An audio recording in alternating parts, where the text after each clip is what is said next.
जय हिंद। इस वीडियो में हम देखेंगे इतिहास क्या होता है, इतिहास को जानने का स्रोत क्या है और इतिहास के कालखंडों के बारे में समझेंगे और एक एक पॉइंट के बारे में काफ़ी डिटेल से और तसल्ली से वर्णन करेंगे। तो सबसे पहले हम समझते हैं कि इतिहास क्या होता है। तो देखिए, इतिहास के बारे में सबसे पहले समझते हैं। इतिहास का इंग्लिश होता है हिस्टोरी। इतिहास का इंग्लिश होता है हिस्टोरी। और इतिहास के बारे में हम समझते हैं कि वैसी घटना जो घटित हो चुकी है, वैसी घटना जो घटित हो चुकी है, उन्हीं घटना के बारे में लगातार अध्ययन करना इतिहास कहलाता है। वैसी घटना जो घटित हो चुकी है उन्हीं के बारे में लगातार कोई भी शासक की कहानी लगातार उसके बारे में वर्णन करना इतिहास कहलाता है। मतलब जो कहानी अभी नहीं घट रही है, हजारों साल, करोड़ों साल या 5,000 साल पुराने पहले घट चुकी है, अभी नहीं घट रही है, उसी के बारे में लगातार वर्णन करना ही इतिहास कहलाता है। तो इतिहास के बारे में हम समझ लें कि जो घटना घट चुकी है, जो अभी नहीं घट रही है, उसी के बारे में लगातार वर्णन करना ही इतिहास कहलाता है। जैसे कोई शासक की कहानी होगी या कोई शासिका की कहानी होगी, मतलब कोई भी किसी के बारे में कहानी जो अभी नहीं घटी है, हजारों साल, करोड़ों साल पहले घट चुकी है, उसी के बारे में वर्णन करना ही इतिहास कहलाता है। तो इतिहास के बारे में समझ लिए। तो देखिए, इतिहास को एक बुक बनाने का श्रेय, मतलब इतिहास को एक बुक बनाने का श्रेय यूनान के, मतलब यूरोप महादेश में एक देश था यूनान। वहाँ के काफ़ी प्रसिद्ध विद्वान थे, काफ़ी जाने माने, काफ़ी प्रसिद्ध विद्वान थे। उसका नाम था हेरोडोटस। यूरोप महादेश में एक देश था यूनान, वहाँ के काफ़ी प्रसिद्ध विद्वान थे जिसका नाम था हेरोडोटस। उन्हीं के द्वारा मतलब इतिहास को एक बुक बनाने का श्रेय, मतलब बीती हुई कहानी को पहली बार लिखे जाने का श्रेय, मतलब जो कहानी बीत चुका है उसको एक बुक में लिखे जाने का श्रेय, मतलब इतिहास को एक बुक बनाने का श्रेय यूरोप महादेश के एक विद्वान थे जिसका नाम यूरोप महादेश के एक देश था यूनान। वहाँ के जो विद्वान थे उसका नाम था हेरोडोटस। उन्होंने इतिहास शब्द दिया और इसको एक पुस्तक बनाने का श्रेय दिया। और दुनिया में इतिहास का बुक पहली बार जो लिखा गया था उसका नाम था हिस्टोरिका।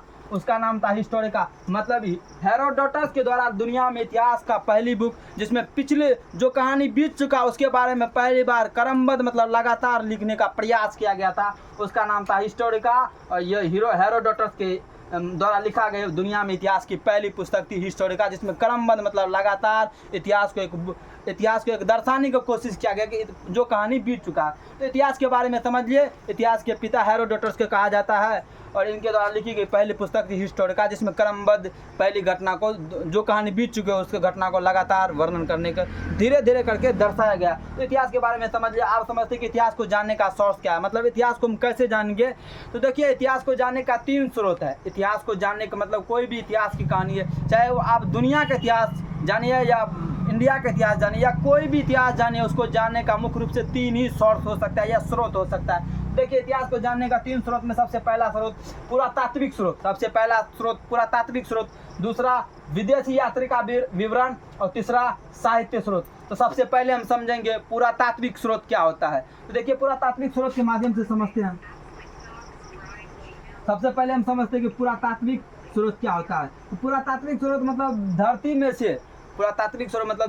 से महत्वपूर्ण संसाधन से, जिसे अनुमान लगा के द्वारा, धरती में से महत्वपूर्ण संसाधन से अनुमान लगा के द्वारा इतिहास को, मतलब कोई भी चीज़ के दर्शाने का प्रयास किया गया कि ये चीज़ इतना साल पुराना हो सकता है, इससे कई चीज़ मिला। जैसे क्या मानिए, जैसे यहाँ पे लिखिए अभिलेख,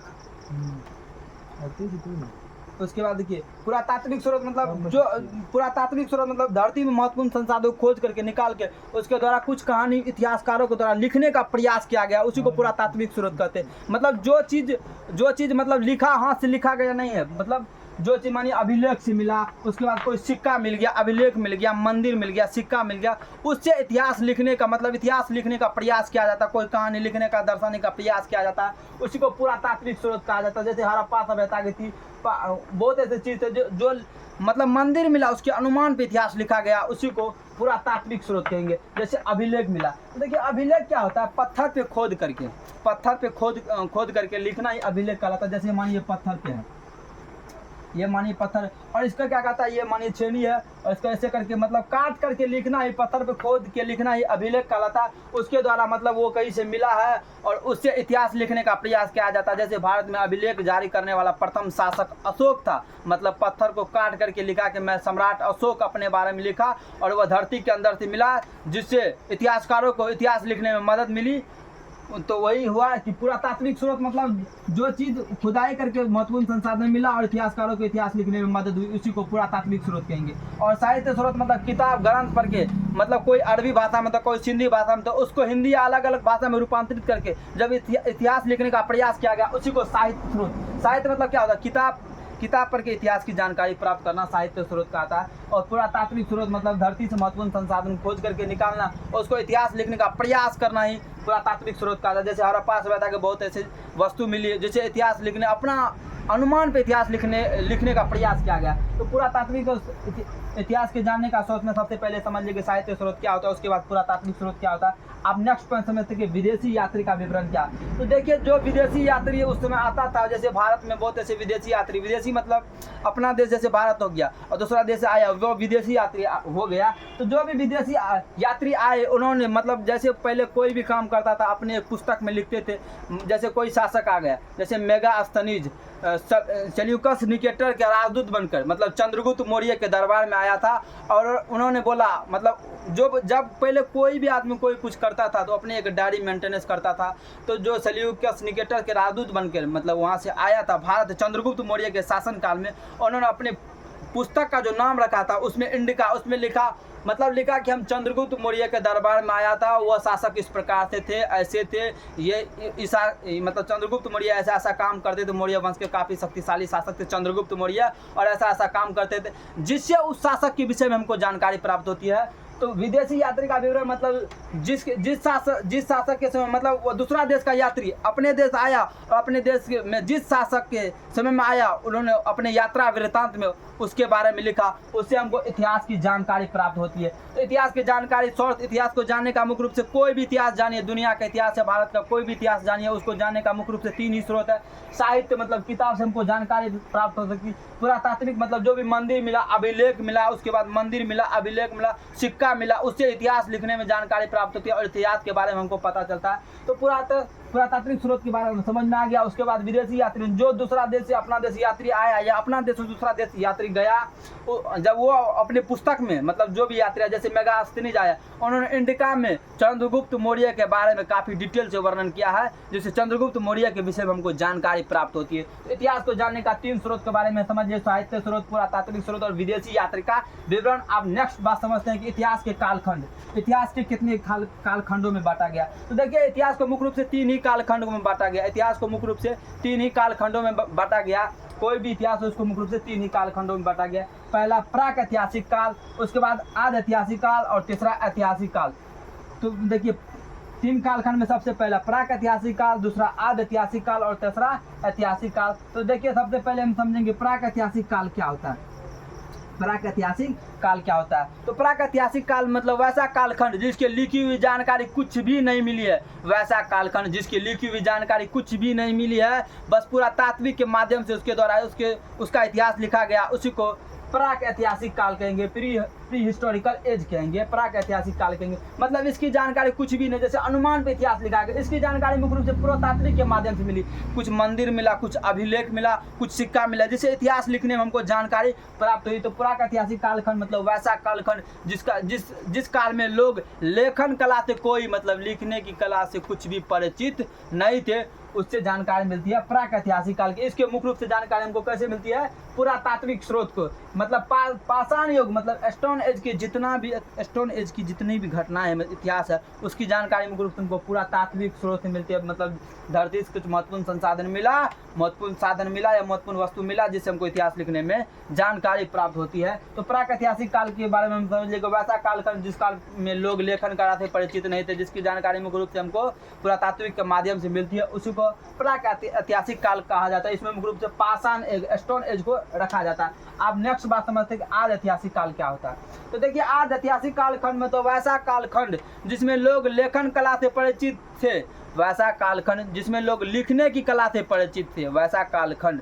जिसमें व्यक्ति या मानव लिखने की कला से परिचित थे, लेकिन उसके लिखी हुई जानकारी को अभी तक के इतिहासकार या विद्वान कोई भी पढ़ने में सक्षम नहीं हो पाया। मतलब वो क्या लिखा, पत्थर पे अभिलेख पे क्या लिखा, नहीं लिखा, उसके बारे में अभी तक कोई विद्वान पढ़ने में सक्षम हो ही नहीं पाया। उसी को आदि ऐतिहासिक काल कहेंगे। आदि ऐतिहासिक काल के बारे में एक बार फिर से कर लेते हैं। वैसा कालखंड जिसके लिखी हुई तो जानकारी तो मिली है, लेकिन उसके अभी तक उसके विद्वान पढ़ने में असक्षम रहे, मतलब सक्षम नहीं हो पाए, उसी को आदि ऐतिहासिक काल कहेंगे। जैसे हड़प्पा सभ्यता के बहुत ऐसे चीज पत्थर पे मतलब अभिलेख पे जानकारी मिली है, लेकिन अभी तक उसको विद्वान पढ़ने में असक्षम रहे, मतलब पढ़ने में सक्षम नहीं हो पाए। वैदिक काल और हड़प्पा सभ्यता से मतलब ऐसे ऐसे काल को आदि ऐतिहासिक काल के अंतर्गत रखा गया। आदि ऐतिहासिक काल मतलब वैसा कालखंड जिसमें लोग लेखन कला से परिचित थे, मतलब लिखने की कला से परिचित थे, लेकिन उसकी लिखी हुई जानकारी को कोई भी विद्वान पढ़ने में या कोई भी इतिहासकार पढ़ने में असक्षम रहा, उसी को आदि ऐतिहासिक काल कहेंगे। आप नेक्स्ट बात हम समझते हैं काल इतिहास के कालखंडों में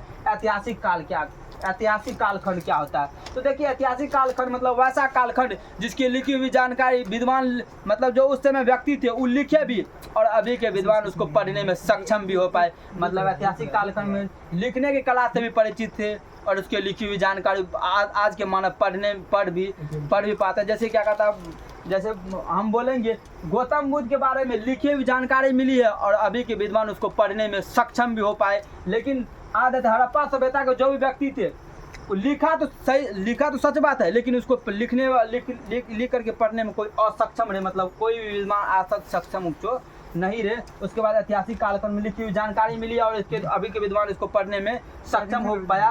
और गौतम बुद्ध और महावीर स्वामी के कालखंड से ऐतिहासिक कालखंड माना जाता है। जैसे अभी गांधी जी के बारे में कहानी है, उस सब कहानी को गांधी जी के बारे में पहले लिखा भी गया है, उसको अभी पढ़ने में विद्वान सक्षम भी हो पाया। तो सबसे पहले हम समझ ले कि इतिहास क्या होता है। तो वैसी घटना जो घटित हो चुकी है उन घटना को लगातार अध्ययन करना इतिहास कहलाता है। और इतिहास के पिता हेरोडोटस को कहा जाता है। इनके द्वारा दुनिया में लिखी गई इतिहास की पहली पुस्तक थी हिस्टोरिका और यूनान के काफ़ी प्रसिद्ध विद्वान थे। उसके बाद समझ ले कि इतिहास को जानने का मुख्य रूप से दुनिया में कोई भी इतिहास पर है उसको जानने का मुख्य रूप से तीन ही स्रोत है, साहित्य स्रोत, पुरातात्विक स्रोत और विदेशी यात्री का विवरण। उसके बाद इतिहास के कालखंडों में समझ ले कि इतिहास का मुख्य रूप से तीन ही काल में बांटा गया, प्राक ऐतिहासिक काल, आदि ऐतिहासिक काल, ऐतिहासिक काल।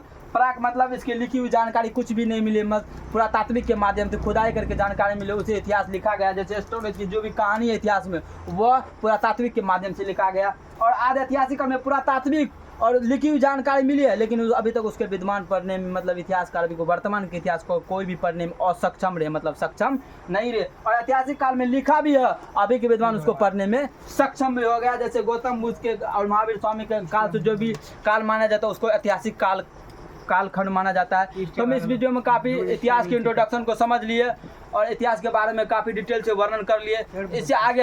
इससे आगे मिलेंगे नेक्स्ट। तब तक के लिए जय हिंद, मिलते हैं नेक्स्ट वीडियो में।